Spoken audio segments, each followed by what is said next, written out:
სუბუქი, გემრიელი და მარტივი სტაფილოს სალათის რეცეპტით დაგიბრუნდით. სტაფილო დავჭრათ რგოლებად, მე გამოვიყენე ქადის საჭრელი, თუმცა შეგიძლიათ დაჭრათ ჩვეულებრივიდან. ასევე დავჭრათ ბულგარული მუქრძო ნაჭრებად და პატარა თავი ხავხი. ბოსტნეული უნდა მოვწალოთ ძალიან ცოტა ზეთში, რომ ოდნავ შერბილდეს.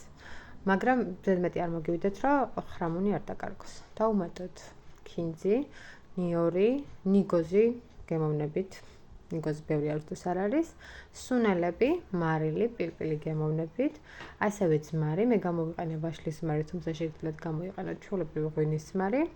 ყველაფერი კარგად გადავურიოთ ერთმანეთში და ძალიან გემრიელი სუბუქი სალათი, რომელიც ძალიან ხვდება გაზაფხულს. ზედ არის დეტალური რეცეპტი იქნება ვიდეოს აღწერაში ტრადიციულად, თქვენგან კი ველოდები აქტიურობას, გამოიწერეთ ჩემი გემრიელი კულინარიული არხი და დამიწერეთ კომენტარები შემდეგი რისი რეცეპტი მოვამზადოთ. მადლობა და ნახვამდის.